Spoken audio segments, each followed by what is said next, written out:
Hola a todos, muchas gracias por estar conectándose a la actividad del día de hoy, que comenzamos con nuestras actividades previas para el Día del Asteroide, que es el día de mañana. Hoy día vamos a tener un interesante conversatorio con unas invitadas de lujo que van a aparecer aquí a continuación. Vamos a presentar y darle la bienvenida a la Tere Paneque. Estamos también acá con la Priscila y también vamos a contar con la presencia de Carla Toro. Estamos con puras chicas. Vamos a tener un interesante y entretenido conversatorio sobre las fake news de asteroides y vamos a desentrañar todo lo que puede ser con los asteroides, estas noticias sensacionalistas. Así que ustedes saben, todas las preguntas que tengan nos las escriben por el chat. Ahí vamos a estar nosotros contestando sus preguntas. Bueno, voy a presentar a las chicas con un poquito más de detalle. Nos acompaña, ya, el apellido, discúlpame Priscila si lo pronuncio muy mal, perdón. Voy a intentar hacer todo mi esfuerzo para decirlo bien, pero nos acompaña Priscila Nowajewski, que es la presidenta de Mars Society y la Fundación de Ciencias Planetarias. También estamos con Carla Toro, que es astrónoma y encargada de la comunidad y nuevos usuarios de Wikimedia Chile. Y también estamos aquí con la Teresa Paneque, más conocida como Tere Paneque, que es magíster en astronomía, estudiante de doctorado y comunicadora científica. Y además tengo que darle las gracias a Leslie, que junto con Jordan, que se va a unir después, van a estar apoyándonos en la interpretación de la lenguaje de señas. Nada, pues chicas, estoy muy contenta de tenerlas aquí, bienvenidas. Pueden decir las palabras aquí para comenzar este entretenido conversatorio que tendremos el día de hoy. Maravilloso. Hola a todas. ¿Cómo están? Súper bien. Hola chicas, qué gusto verlas. ¿Cierto? Hace tiempo que no nos veíamos las caras. Bueno, aunque sea virtual, pero sí. está en el tiempo que no nos veíamos. Sí, bueno, la Priscila siempre tiene el problema con su apellido. Yo hasta el día de hoy nunca he podido pronunciarlo, así que... Por favor, perdón si lo pronuncié pésimamente. No, no te preocupes, normal. Sí, no, sí. Yo me sumo al saludo con las chiquillas, estoy súper contenta de poder participar en esta actividad. Y bueno, y también recordarle a las personas que nos siguen que pueden dejar como los comentarios, que los vamos a ir respondiendo y viendo, y que esta es una de las muchas actividades que hay en el marco del Día del Asteroide, así que también a invitarlos a que puedan como conectarse a través de las redes y ver todas las actividades, porque yo creo que hoy día vamos a estar hablando un poquito sobre la importancia de los asteroides, lo que hemos aprendido de ellos, lo que es real y lo que no, y también es importante que sepan como que haber todo un contexto de actividades más allá de este conversatorio, así que eso, súper contenta y muchas gracias Tracy y a todo el equipo detrás que lo está organizando. Muchas gracias chicas por estar aquí, la verdad, y tal cual como tú mencionaste, Tere, todas estas actividades que se están desarrollando en torno al Día del Asteroide son justamente porque estamos conmemorando este día, que no es hoy, no es el 29, sino es mañana, ¿cierto? Es el 30 de junio. Pero esto no es porque azarosamente se les ocurre a las personas decir, oh, podríamos decir que el 30 de junio va a ser el Día del Asteroide, sino porque hubo un hito que marcó, que fue la caída de un bólido que cayó el 30 de junio en Tunguska, una región en Rusia, en 1908, que fue bastante catastrófico si hubiera caído en una ciudad. Entonces, a raíz de eso se eligió esta fecha para conmemorar este día y tomar conciencia, sobre todo intentar concientizar a la población de que este es algo que podría ocurrir, bastante improbable, pero hay registros de que han sucedido ese tipo de cosas. Entonces, obviamente, no los queremos asustar, no queremos que junta el cúnico, como dice ahí el Chavo del 8, sino que queremos que se hable de esta temática, queremos que las personas estén informadas y justamente sepan discernir cuándo es una fake news y cuándo realmente estamos hablando de información real. Entonces, para empezar, vamos a hablar primero con la primera pregunta que le voy a hacer yo a la Tere, que es, ¿qué son los asteroides? Sí, bueno, esa es una súper buena pregunta porque, claro, hablamos de estos objetos, pero ¿qué son? Yo he buscado a veces si hay una manera más elegante de decirlo y aún no la encuentro, así que yo diría que bien así, en concreto, los asteroides son simplemente objetos que no son lo suficientemente grandes como para ser un planeta o un planeta enano, no están gravitacionalmente unidos a ningún planeta, entonces no son satélites y son literalmente rocas que pueden ir desde metros hasta kilómetros de tamaño y que en nuestro sistema solar se encuentran principalmente en el cinturón de asteroides entre Marte y Júpiter. Los asteroides se diferencian, por ejemplo, de los cometas, que también son objetos de metros o kilómetros, en que, como están en zonas más cercanas a nuestro Sol, están compuestos de material rocoso, mientras que los cometas, por ejemplo, están recubiertos de hielo o tienen una composición mixta entre hielo y polvo. Pero eso, los asteroides están formados, también veo que por ahí hay una pregunta preguntando de qué están formados los asteroides, material sólido, rocas y de hecho la misma composición más o menos de los planetas, o sea, se forman todos del mismo material inicial. Ahí está Juan Pablo Carrillo con su pregunta de qué está formado un asteroide. Así que eso, son pedazos de material que no alcanzaron a formar un planeta, quizás fueron restos de colisiones entre planetas incluso, pero sea por la razón que sea, son rocas grandes que están en nuestro sistema solar, más o menos entre Marte y Júpiter. A veces son empujados por movimientos de los planetas, sobre todo Júpiter, hacia las zonas internas y pueden llegar a molestar nuestro planeta Tierra, pero eso es. Súper, muchas gracias, Tere. La Priscila se nos cayó al parecer. Ahí está volviendo. A ver si la puedo... Ahí volvió. Justo. Siempre. Sí. Me mega caí. Pero nada, no pasó nada tan terrible. Sí, no, estaba aquí con problemas técnicos, pero nada que no podamos solucionar, así que ya estamos de vuelta. Exactamente.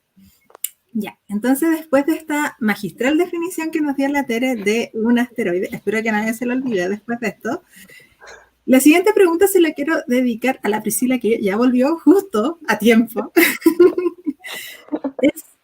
La Tere ya nos dijo, nos vislumbró más o menos de dónde vienen los asteroides. Entonces quiero que tú nos respondas bien de dónde vienen estos objetos y cómo sabemos que estos objetos vienen de ese lugar y no de otro lado. ¿Por qué estamos tan seguros finalmente de que los asteroides se encuentran en esas partes que tú nos vas a comentar y no en otro lugar finalmente? Sí, me perdí un poco alcancé a escuchar algo que la Tere estaba hablando sobre dónde estaban los asteroides y en general están digamos que se pueden hablar de 3 lugares principales. Está el cinturón de asteroides, que está entre Marte y Júpiter, también se habla de los troyanos y también hablamos de los objetos cercanos a la Tierra, que también son asteroides. El asteroide, como imagino que ya lo dijo la Tere, son en realidad escombros que quedaron, escombros, así suena como, hoy, escombros. No, son rocas espaciales, pero que de verdad son el remanente, es lo que quedó de la formación del sistema solar. Entonces son súper interesantes porque también nos aportan mucha información y la mayoría, de hecho, se encuentra entre la órbita de Marte y Júpiter. Esto habla, de hecho es súper interesante el tema de por qué ahí hay un cinturón de asteroides, porque esto nos remonta obviamente a la formación del sistema solar y nos habla un poco de un término que se llama la migración planetaria. O sea, cuando se empezó a formar el sistema solar, los planetas inicialmente no estaban en sus órbitas que conocemos hoy en día, sino que a medida que se fue ajustando o se fue estabilizando este sistema solar, de a poco cada uno de los planetas se fue colocando en su posición que conocemos hoy en día, que es la posición más estable y que permanecen en una órbita también alrededor del Sol. En el caso de este cinturón de asteroides, que está entre Marte y Júpiter, se cree que fue justamente un posible planeta que se podría haber formado en esa zona, pero como la perturbación de Júpiter es tan intensa, en el fondo, que no permitió de que cada uno de estos pedacitos de roca se aglomeraran, o sea, se juntaran, y pudieran formar finalmente el planeta como nosotros podríamos ver hoy día como Marte, que por ejemplo es el que está más cerca. Y bueno, obviamente sabemos de que esto está ahí porque hay muchas misiones incluso que han llegado a los asteroides, hay harto interés también respecto de los asteroides, y resulta que tienden a llegar no solamente a la Tierra, sino que llegan, se mueven en la órbita que le corresponde. Por ejemplo, en este caso es una órbita de varias rocas que están moviéndose alrededor del Sol, pero también hay otros que son los troyanos que comparten la órbita de un planeta. Por ejemplo, en el caso de Júpiter, tiene asteroides que comparten la misma órbita de Júpiter y que se mueven con Júpiter también, pero resulta de que, una vez más, las perturbaciones gravitacionales pueden ser muy intensas. Tenemos hartos pedacitos de roca que están en ciertas órbitas, en estas órbitas que conocemos, pero resulta de que si Marte se acerca mucho a la región del cinturón de asteroides, o Júpiter también, porque acuérdense que las órbitas no son circulares, sino que son órbitas elípticas. Por lo tanto, cada cierto tiempo las distancias también van cambiando.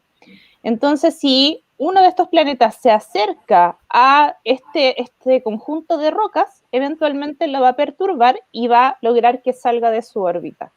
Por eso, ahí cada cierto tiempo vemos de que se acercan, no solamente sabemos, hay evidencia, por ejemplo, de que llegó un meteorito a la Tierra de grandes proporciones, y también vemos cada cierto tiempo de que pasan asteroides cercanos a la Tierra, y se conocen también como los NIOS.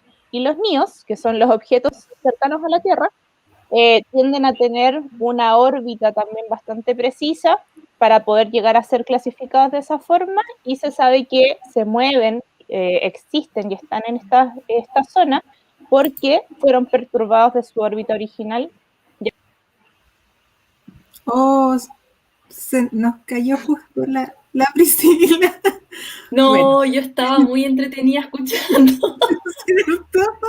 Está maravillosa su explicación, pero bueno, parece... Ahí volvió, vuelve, veamos si vuelve. Es para cambiar el ritmo esto. Claro, es como con suspenso Mi esto. internet no me quiere. Los dejé ahí. Entonces, de la respuesta, ¿de qué venía? ¿Qué venía? Sí, yo quedé así como, ¿qué? No, al final. La verdad más importante del mundo fue. Exacto, fue este No, mismo no, sentimiento. De hecho, estaba terminando. ¿Era de Júpiter o de Marte? Fin. Era fin. Muchas gracias, Priscila. ¿Alguna de las chicas quiere agregar algo? No, o sea, yo creo que la Pris dio como toda la definición del contexto, así que me parece maravilloso. Sí, la Prisi ahí dejó la vara alta. Yo creo. También quiero dar la bienvenida ya a Jordán, que es nuestro otro intérprete que nos estará acompañando durante este conversatorio para que lo conozcan. Y nuevamente entonces le voy a preguntar a la Priscila, ¿por qué es tan importante estudiar los asteroides? Porque hay gente que se dedica al estudio de estos objetos. Porque sabemos, se cayó de nuevo la Priscila. Nos va a tener con el corazón en la mano toda la transmisión, pero no importa.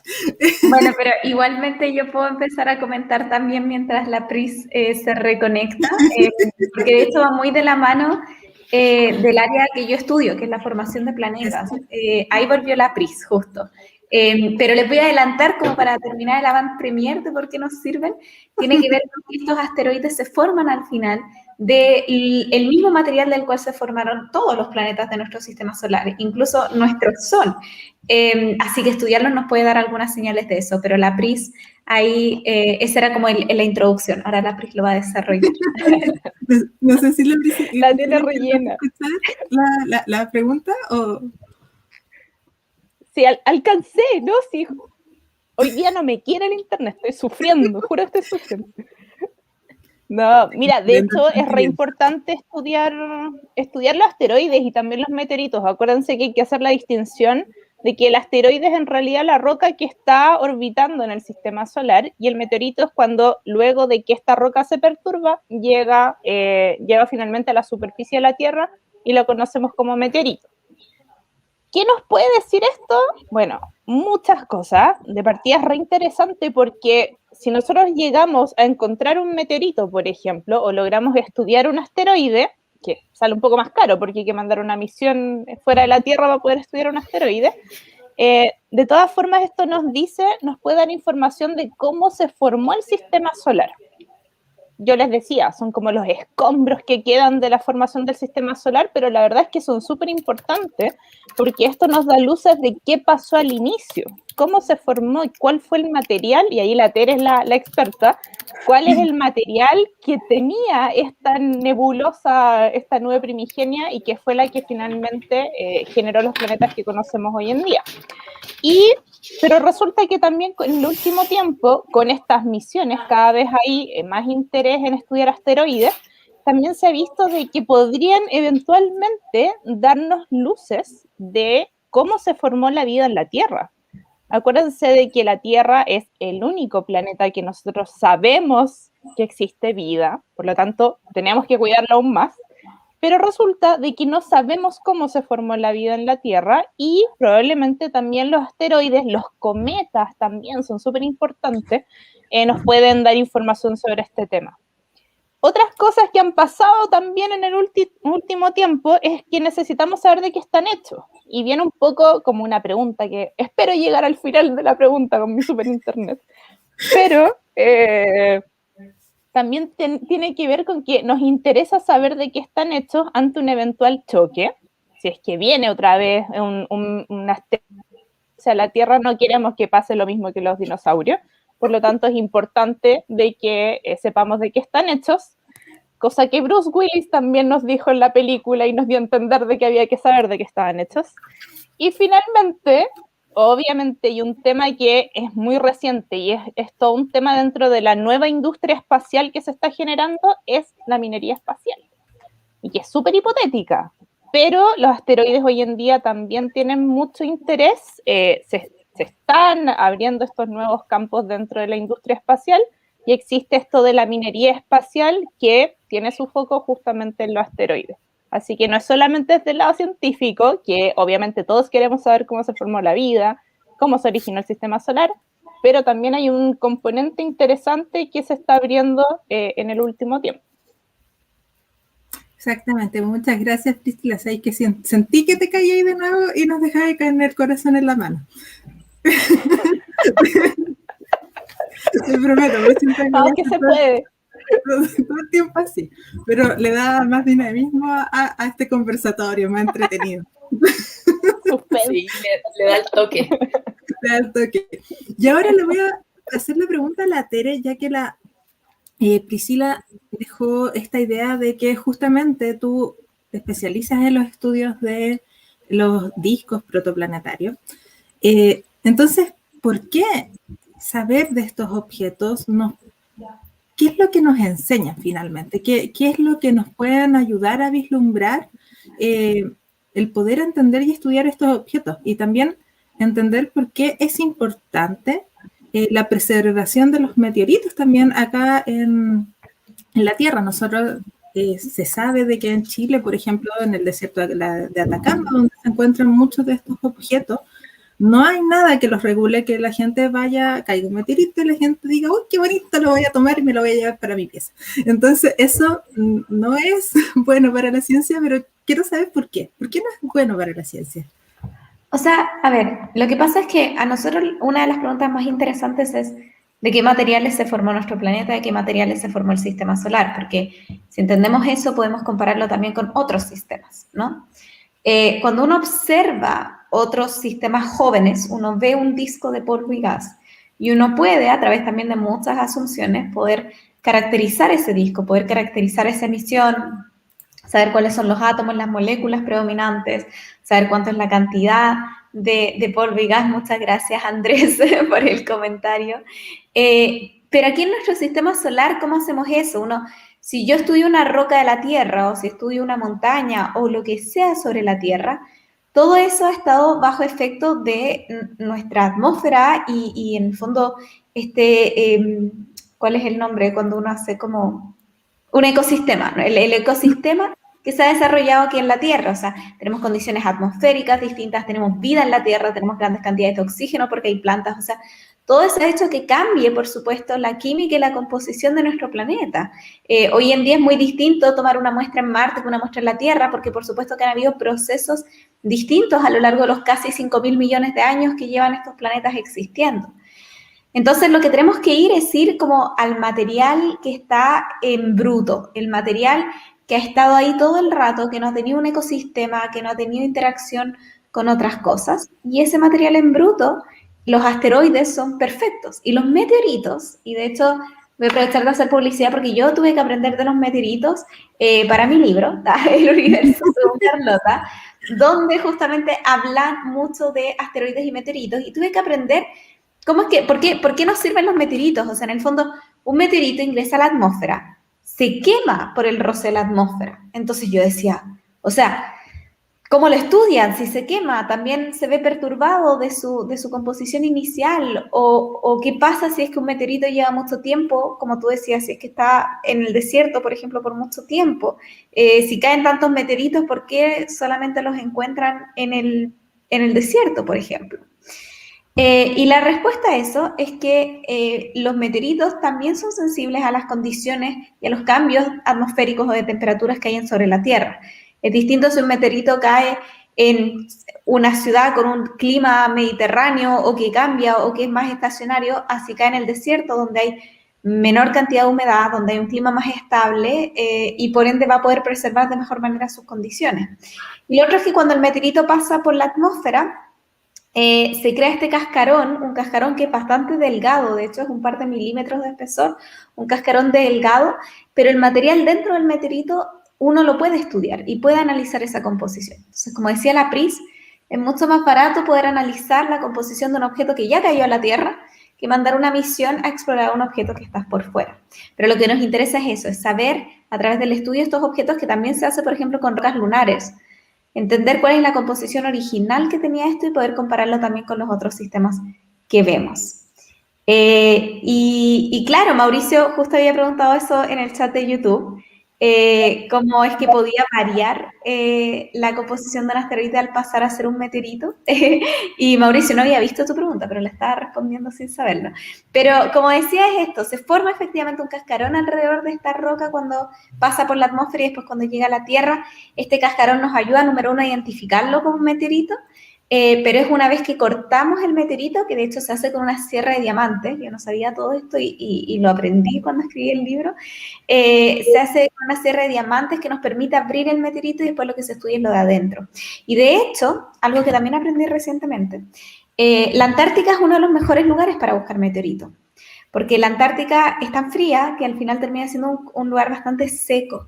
Entonces es un poco como contraintuitivo, pero la verdad es que la Antártica es lo que se conoce como un desierto también, un desierto blanco, y es un muy buen lugar para buscar meteoritos también porque por el movimiento de las capas de la Antártica, los meteoritos como que se ven naturalmente empujados y se quedan como contra los bordes de los montes y es más fácil encontrarlos porque además es todo blanco y los meteoritos son más o menos negros.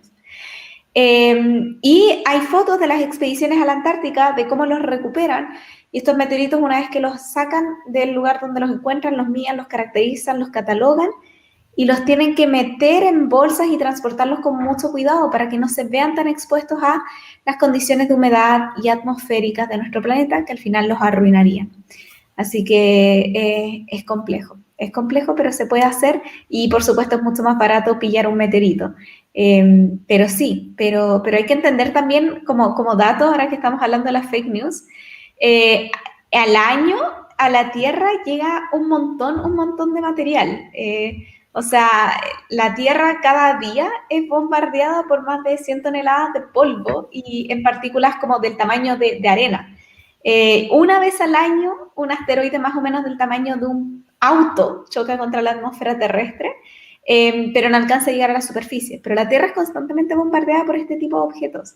Así que eso, hay que aprovecharlos y estudiarlos y no tenerles miedo. Exactamente. Mira, aquí creo que llegó una pregunta súper interesante. Generalmente cuando hablamos de asteroide, meteorito y meteoroide, que finalmente es lo mismo, pero depende de dónde se encuentre, es el nombre que se le asocia. Pero también usamos la palabra bólido. Entonces, encuentro súper interesante esta pregunta de cuál es la diferencia entre meteorito y bólido. ¿Quién quiere partir? Yo me desligo de esta parte porque no sé lo que es bólido en este sentido. Hace mucho que me salí ya de la parte de astronomía, entonces dejo a las chiquillas ahí, pasa palabra. Yo después tengo una pregunta para la Carla igual. Pero bueno, un meteorito va a ser un objeto independiente del tamaño que haya tenido originalmente. El meteorito es el objeto una vez que llega a la superficie terrestre. Entonces, cuando un objeto es capaz de traspasar la atmósfera, sobrevivir al roce con las capas de la atmósfera y llegar a la superficie terrestre, es un meteorito. Puede ser un meteorito enorme, puede ser un meteorito pequeño, es un meteorito.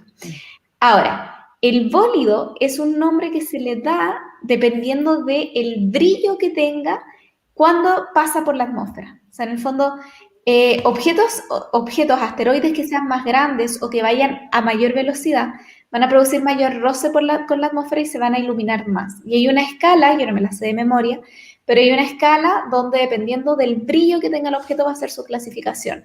Tenemos los bólidos, tenemos las bolas de fuego también. Entonces el bólido es una de esas clasificaciones. Cuando el objeto es lo suficientemente grande y brillante, se le da el nombre de bólido.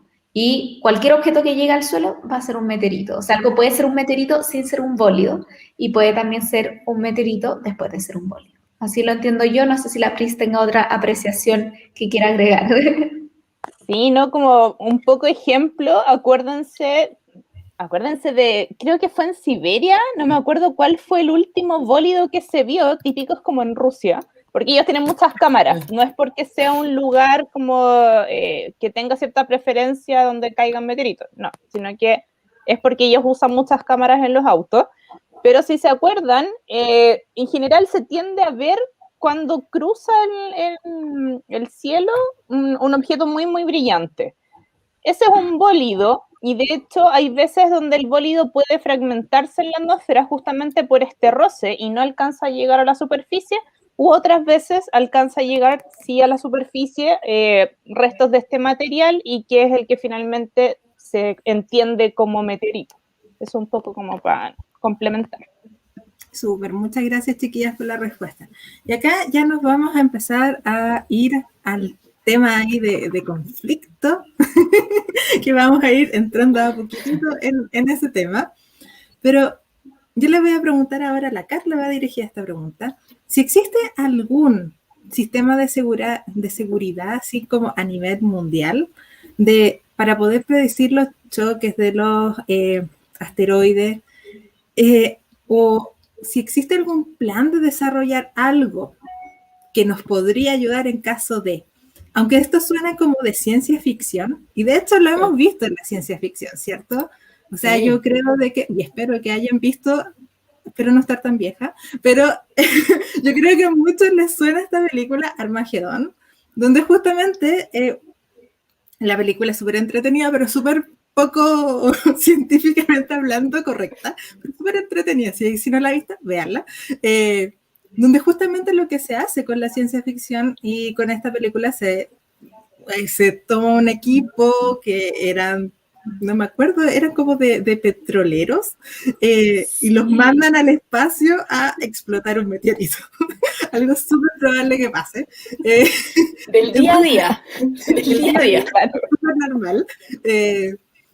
Entonces, esta idea, finalmente, que es una idea que nace de la ciencia ficción, ¿existe algo así, algún plan, por muy descabellado que suene, de algo relacionado con este tipo de cosas o no?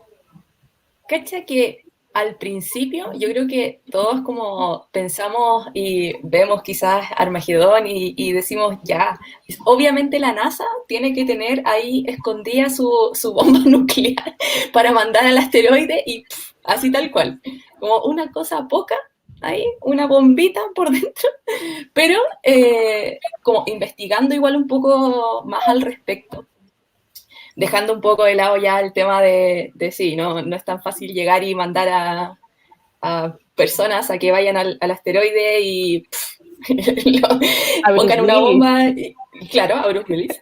A Bruce Willis.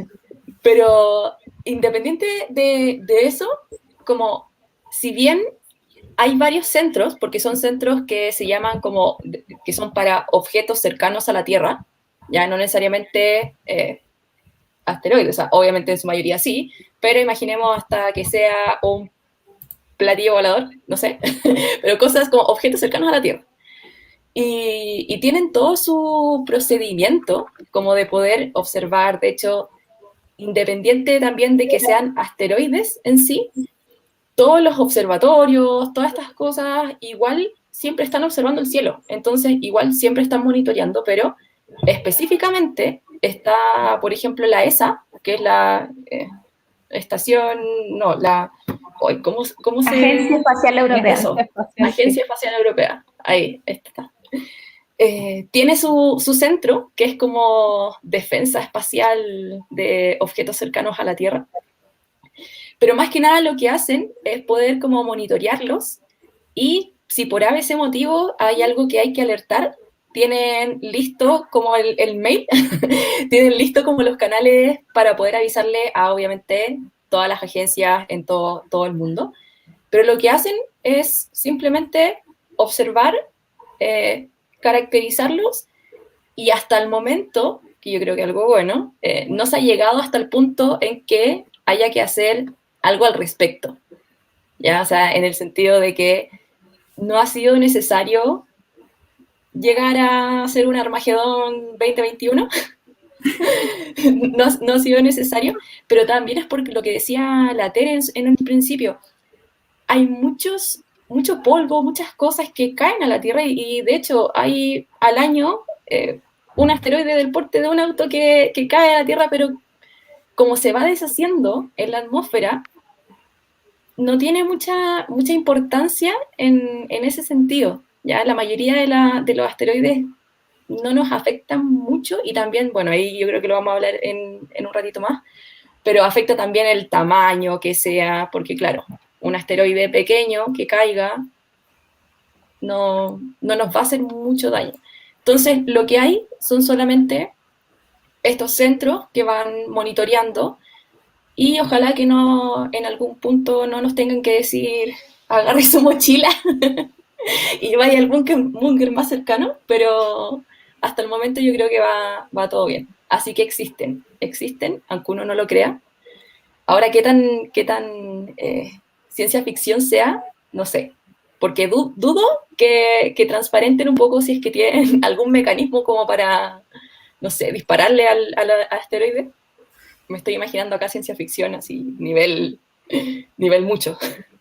Sí, de hecho hay una serie en Netflix para quien la quiera ver, que también toma como esta misma idea que se llama Salvación, que justamente es como, no me recuerdo muy bien, me vi la primera temporada y ahora no me acuerdo, pero no era tan mala, era bastante entretenida, pero me parece que la idea era que un tipo con muchas lucas estaba como empezando un proyecto, porque claro, habían detectado e intentan como irse en esta idea de construir algo, pero también se meten como en las relaciones humanas y todo eso. Pero hay alguien, si se quiere ir a como entretenerse un fin de semana, como si no fueran suficientes tragedias en el mundo, vea un poco más de tragedia. Yo me quedo tranquila con saber de que me van a avisar. Yo ahí me quedo tranquilita. Cuando me tengan que avisar. Y exactamente justo con lo que tú estás mencionando, Carla, para que sepan que existe un proyecto que se llama Atlas, que es un proyecto que justamente está impulsado por la NASA y son monitorear el cielo nocturno. Son 4 telescopios que se encuentran, 2 en Hawái, uno en Sudáfrica, y adivinen dónde se encuentra el otro, en Chile. Y justamente la idea de este proyecto es poder estar monitoreando los cielos y detectar posibles amenazas que podrían ser. No es mucho el tiempo de acción que dejan, pero deberían poder emitir una alarma en caso de. Si quieren saber más sobre esto, los dejo invitados para mañana. A las 8 vamos a estar hablando sobre justamente el proyecto Atlas y ahí el guardián que vamos a tener nosotros de nuestros cielos. Así que, aviso publicitario. Oye, les doy el dato, sí, como para ponerse más tenebroso todavía. La verdad es que hay una misión que se viene pronto, de hecho este año, que es la misión DART. Y se supone que se va a lanzar en noviembre de este año y va a llegar la idea es probar si es que se puede desviar un asteroide de su órbita mandando una nave que choque contra este asteroide. Esa es la hipótesis, a ver si es que se puede o no. Y la nave va a llegar en octubre del 2022. Así que este año también es un año de acontecimientos en misiones espaciales y parece que algo deben tener por ahí porque como que se están preparando tanto, digo yo. Sí. Sí. Qué miedo. Pandemia más faltan cosas. No, gracias. Agrega la No, lista. pero Pris, esto es un conversatorio contra las fake news y ahora vamos a empezar a hacer cundir el pánico. Oye, Sí. pero si la misión es verdad. Pero justamente No, la misión es súper verdad, la misión es súper verdad. Pero solo para que no nos saquen de contexto. Un chiste. Sí. La misión es Bueno, súper real y yo creo que es fabulosa, porque aparte es como del tamaño de un refrigerador que se va a estrellar. O sea, lo encuentro precioso. Es como la solución más Tremendo. simple a un problema complejo. Es como, sí, como tirémosle algo para que no sé, lo empuje un poquito. Claro. Porque Sí. claramente la otra opción es la favorita de Estados Unidos, pues la bomba nuclear, obvio. Pero yo creo que esto es lo más piola. Lancemos algo ahí a ver si logra desviarlo. De todas maneras. Ocupemos Newton nomás, así como vayamos Claro, por tranquilos. favor. Por favor. Justamente hablando de este tema de la probabilidad, ¿cierto? Que yo creo que esa es una pregunta que mucha gente se hace. ¿Qué tan probable realmente es que suceda esto? O sea, porque sabemos que ha ocurrido. O sea, no es algo que podamos decir, no va a ocurrir porque jamás en la vida va a ocurrir. No, ha sucedido. Tenemos la extinción de los dinosaurios como el ejemplo que más se usa porque a todos desde niños nos contaron que los pobres dinosaurios se extinguieron porque cayó un meteorito.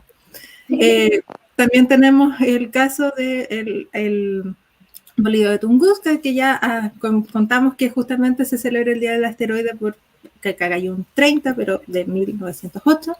Y hace poco, no recuerdo bien la fecha, 2012, 15, puedo estar equivocada totalmente, fue en Siberia, en Rusia, por ahí en ese lugar. Entonces, han ocurrido. Lo bueno es que han ocurrido en lugares donde no ha habido mucha gente, poco poblados. Entonces, ¿qué tan probable es esto? Miren, hay una página, bueno, el Jet Propulsion Lab de la NASA, son quienes junto con la ESA llevan también un calendario de este tipo de cosas. Lo que se hace, para que se entienda un poco, para entender y analizar estos objetos, sin esperar a que caigan, es que uno analiza sus trayectorias. Entonces puede seguir las trayectorias según la masa, la velocidad a la que van, pueden predecir hacia dónde van y también en caso de que la ESA, como decía la Carla, dé la alerta, igual lo sabríamos probablemente con mucha anticipación, ¿no? Y por eso es útil tener este tipo de programas como DART que tratan de pegarle contra un refrigerador, como dicen ahí en los comentarios, que aunque sea bruto funciona. Me dio mucha risa este comentario, así que lo voy a poner. Que se estrelle un refrigerador contra un asteroide es como pegarle a la TV, cuando no prende, bruto, pero funciona, completamente de acuerdo. Pero el Jet Propulsion Lab tiene unos datos ahí. Ya les dije que cada día la Tierra es bombardeada con más de 100 toneladas de polvo y partículas como el tamaño de arena, o sea, partículas de tamaño entre polvo y arena, 100 toneladas diarias. Una vez al año, un asteroide del tamaño de un auto puede ingresar a la atmósfera terrestre y crear esta bola de fuego. De hecho, también los hemos visto en Chillán hace un par de años en el sur, hubo también un avistamiento, y el año pasado creo que también se vio en Argentina. Cada 2000 años, más o menos, 2000 años, un meteorito del tamaño de un campo de fútbol choca contra la Tierra, o sea, bastante grande, y causa daños significativos a algún área, 2000 años. Y finalmente, solamente una vez cada cierta cantidad de millones de años, o sea, ni siquiera es una vez cada millón de años, sino que cada cierta cantidad de millones de años, un objeto lo suficientemente grande como para amenazar una civilización en la Tierra llega al planeta Tierra. Y quiero detenerme aquí 2 segundos en decir que igual lo que pasó con los dinosaurios fue realmente muy mala suerte, porque el asteroide, o sea, el meteorito, es que en verdad es terrible. El meteorito impactó en Yucatán, en la península de Yucatán, en México. Y por el lugar en que impactó, y yo supongo que también por la composición del asteroide, no soy experta en este tema, pero lo que mató a los meteoritos hay que entender que no fue el impacto del asteroide, del meteorito. O sea, el meteorito se hubiera impactado sobre el agua, por ejemplo, habría tenido una consecuencia mucho más diferente. Y nuestro planeta es como 80% agua, 70% agua, entonces realmente es muy mala suerte que no haya pegado contra el agua. Pero al impactar donde impactó, el efecto ambiental que causó fue tremendo. Entonces siempre se habla como que levantó mucho polvo. Yo supongo que fue más allá de que levantó polvo, sino que en verdad tiene que haber habido todo un proceso químico de la composición propia del objeto, del entorno, pero tuvo consecuencias atmosféricas, tuvo consecuencias en el aire, en contaminar aguas también, y eso fue lo que mató a los dinosaurios, lo que pasó después, producto de dónde impactó el meteorito, para que nos saquemos de la idea esta noción que tenemos de que como que impactó el meteorito y por alguna razón todos se murieron. No fue así, si el meteorito no le pegó a toda la Tierra, sino que fue el efecto que tuvo después. Así que incluso estos objetos grandes que vienen cada ciertos millones de años, va a depender mucho de la velocidad, del ángulo con el que ingresen y de dónde le peguen a la Tierra. Tampoco es que sí o sí la civilización vaya a morirse porque llega un impacto de este tipo. Exactamente, porque como tú dijiste, fue un proceso, no fue una cosa instantánea. Ojalá quizás los pobres dinosaurios hubieran preferido quizás que fuera instantáneo, ¿cierto? Porque el pobre sufrimiento, finalmente la búsqueda después de la comida que debieron haber tenido, debió haber sido un proceso súper terrible si lo piensan. No sé si quieren comentar algo más, Carla y Priscila. Más que nada, yo creo que igual, sorry, Prisi, que iba ya a hablar. Dale. Ah, ya, como que llegué y hablé. No, un poco sobre lo que decía la Tere, que claro, o sea, es como todo un proceso que viene después, y quizás me voy a adelantar a una preguntita, pero que es como lo representa Hollywood, más que nada, pero que al final, como si miramos las películas antiguas y todo esto, quizás obviamente la representación no era muy buena, o era ya como bien ciencia ficción, pero igual como que Hollywood ha empezado a decir, ya, necesitamos como que esto sea representativo. Entonces, por ejemplo, tenemos Interestelar, que gracias a Interestelar igual hubo harto como apertura a un campo científico, porque la ilustración que se hizo con la representación y simulación fue muy buena.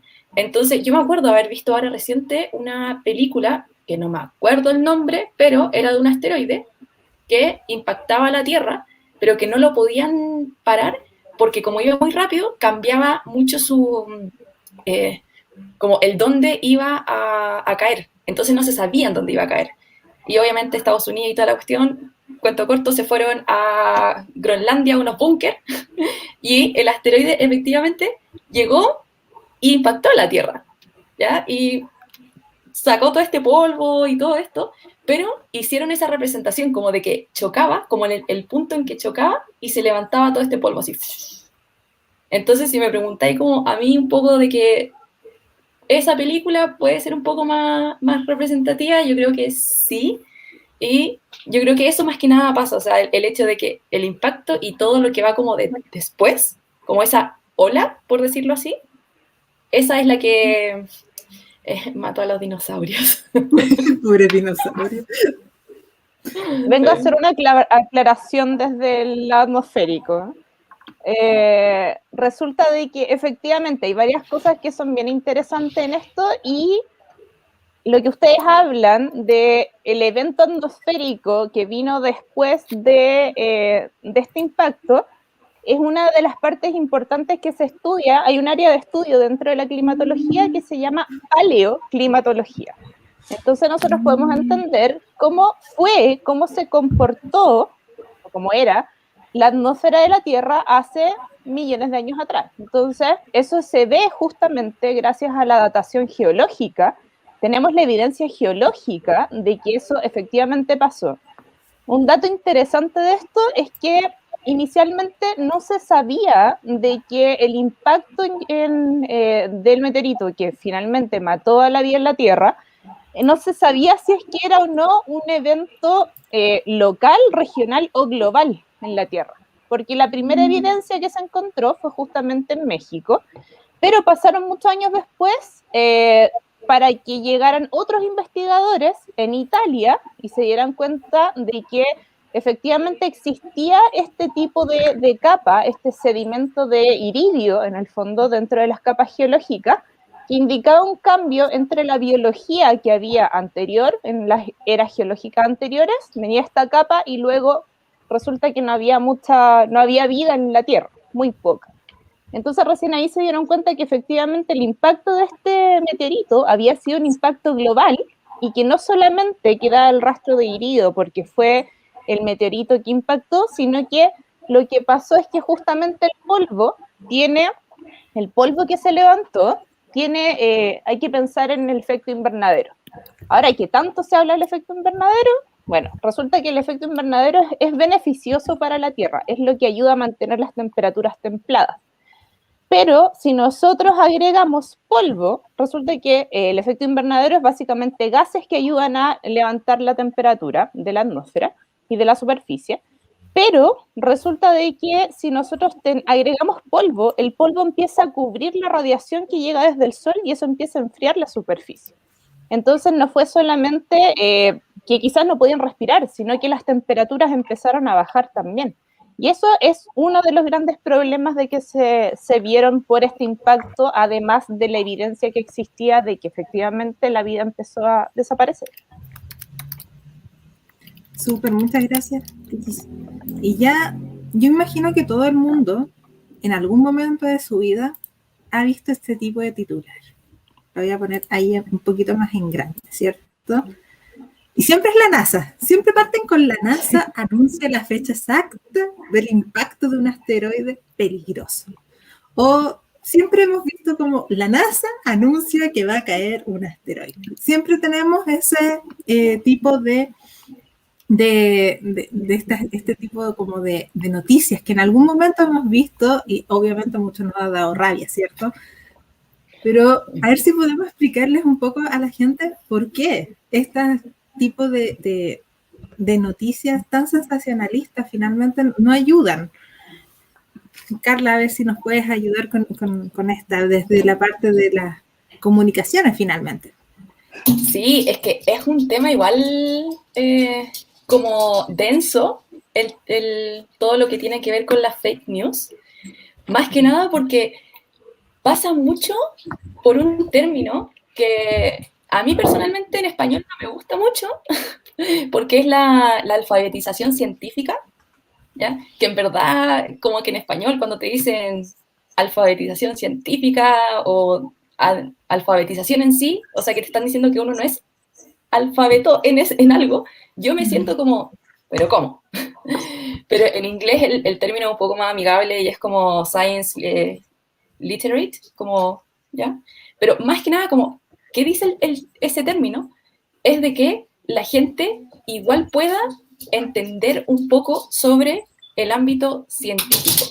Ya no quiere decir como de que yo tenga que saber matemáticas y cosas así, sino que es como el poder pensar en las cosas un poco de manera crítica y entender unas nociones básicas, como por ejemplo cuando te pasan un gráfico y resulta que solamente hay una línea y no tiene nada de información, ni en el eje vertical ni el horizontal, no tiene información, solamente hay una línea y te están diciendo esto dice tal cosa, ya. Al no tener esta alfabetización científica, uno lo que hace es creer a ciegas esta información que me están diciendo, ¿ya? Es creer porque alguien me lo está diciendo, que alguien supuestamente sabe más que yo, entonces yo recibo la información y digo, esto es cierto. Pero ¿qué pasa? Una persona que puede identificar ciertas cosas, como el método científico, puede decir, oye, pero esta información que me estás dando no es una información completa, ¿cierto? Porque ese gráfico podría mostrar cualquier cosa. Entonces, como que todo parte un poco de ahí, pero, el gran pero, que cuando uno les dice también a la sociedad o comunidad, todo esto de la alfabetización científica, uno tiende a pensar que también el problema es como por la gente, porque la gente no se ha informado y no es así, ¿ya? El problema, que a mí me gusta mucho ponerlo como en una frase, es a ver si puedo compartirla para poder, más que nada, es mucho más fácil en esta frase. No sé si puedo hacerlo. Compartir pantalla. Estoy acá, ya.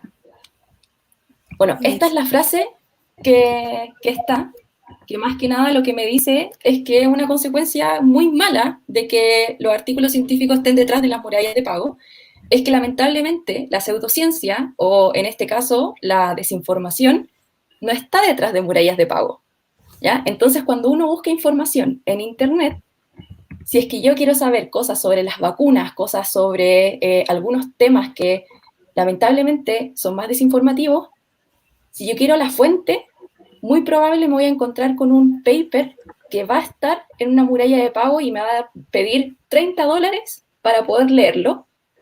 Pero, ¿qué pasa con el blog de Salfate? Lo voy a decir con el nombre y apellido, Salfate. Sin filtro. Sin filtro. ¿Qué pasa con el blog de Salfate? Tú entras y está toda la información ahí, y ni siquiera es como la información, es la desinformación. ¿Ya? Ahí está toda la desinformación. Entonces, es mucho más fácil encontrar desinformación que encontrar los hechos mismos. Entonces, esto hace que mucha gente llegue y crea esas noticias falsas, ¿ya? Porque uno no sabe reconocerlas en ese sentido. Y acá obviamente me voy a tirar el rollo de que tenemos que liberar la ciencia, y una de las maneras buenas de hacerlo, de poder democratizar un poco el conocimiento y poder ayudar a que la gente pueda encontrar hechos, son plataformas de código abierto, que son de licencia libre, como Wikipedia. Y ahí vamos a hablar también un poco de esto.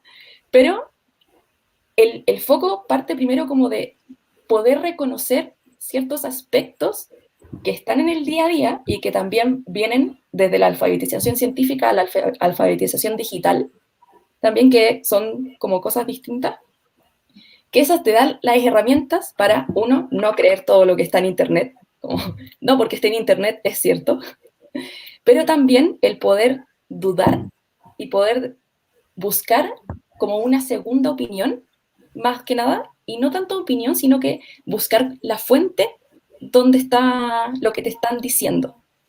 Entonces, en resumen, las fake news van a seguir haciéndose, como que eso no va a cambiar.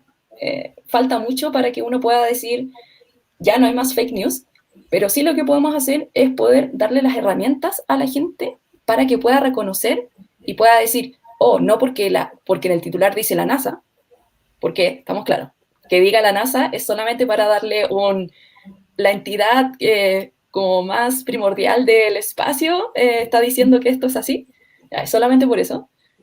Pero poder dudar, o sea, decir, ¿en serio la NASA lo está diciendo? Esto debería ser, si esto es verdad, debería ser como noticia mundial. Como, esas preguntas, en este momento la gente no se lo está haciendo, pero porque también hay muchas cosas como detrás que no están haciendo que la gente también se pueda informar. Entonces el tema de las murallas de pago es un tema queda para rato. Y ya para ir terminando, chicas, porque después tenemos una siguiente actividad de Alma, donde la Tere también va a estar participando, así que para ir ya terminando este interesante conversatorio, que espero que todos los que nos están escuchando les haya gustado, lo estén pasando muy bien, es una pregunta general para todas. ¿Dónde podríamos ir entonces si realmente queremos encontrar la información fidedigna? ¿Dónde puede ir la gente? ¿A dónde recurrir? No sé si puedo decir. No, lo que pasa es que yo nombré Wikipedia, bueno, porque también es una de las cosas que promuevo y todo esto, pero también la gente me pregunta de repente, ya, pero Wikipedia es confiable, no es confiable, y para hacer la corta, básicamente, como uno puede decir como sí y no, ¿ya? Como hay muchos estudios al respecto de que sí, Wikipedia es muy confiable en ciertos temas, como en ciertas cosas, sobre todo el tema de que la Wikipedia en inglés es mucho más completa, pero es porque tiene muchos editores, y también porque, por ejemplo, en la parte de ciencia específicamente, nosotros todavía estamos en modo de que Wikipedia no sirve, pero resulta que la Sociedad de Física de Estados Unidos, la APS, tiene toda su línea de Wikiciencia, donde enseñan a poder bajar los artículos científicos en Wikipedia, poder bajarlos a un lenguaje en que la gente pueda como comprenderlos. O sea, hacen comunicación científica a través de Wikipedia, ¿ya? Y entonces eso para mí lo encuentro como sumamente importante de decir como, ya, ok, o sea, hay gente que en verdad sabe que está haciendo esto, que está escribiendo el contenido. Entonces, si yo aprendo y veo de repente como, todo tiene que tener referencias en Wikipedia y me encuentro con algo que no tiene referencia, entonces dudo. Ahí yo puedo decir, ya, no es confiable, pero si me dan la referencia, si me dan todos los datos, ¿por qué no confiaría si al final Google también me está diciendo lo mismo? Pero acá yo tengo toda la información centralizada y con fuentes. Entonces la pregunta es como, ¿la puedo ocupar? Sí, pero también críticamente, como todo sitio web al final. Súper, Eso. muchas gracias, Carla. Yo me sumo completamente a lo que dijo la Carla. La verdad es que no tengo nada más que agregar, así que muchas gracias por la invitación y completamente de acuerdo con lo que dijo la Carla aquí. Sí, gracias, chicas. Ya tenemos que ir cerrando porque a las 6 tenemos la actividad con Alma y nos quedan 2 minutitos, así de que nos vamos despidiéndolos a todos. Muchas gracias por estar aquí. Muchas gracias, chicas. Muchas gracias, Tere, Carla y la Priscila. De verdad, estuvo muy interesante, magistral todas las explicaciones que ustedes dieron. Nada, pues un abrazo. De verdad, muchas gracias por esto y que estén muy bien. Chau, chau. Un abrazo. Chao, chao. Chao.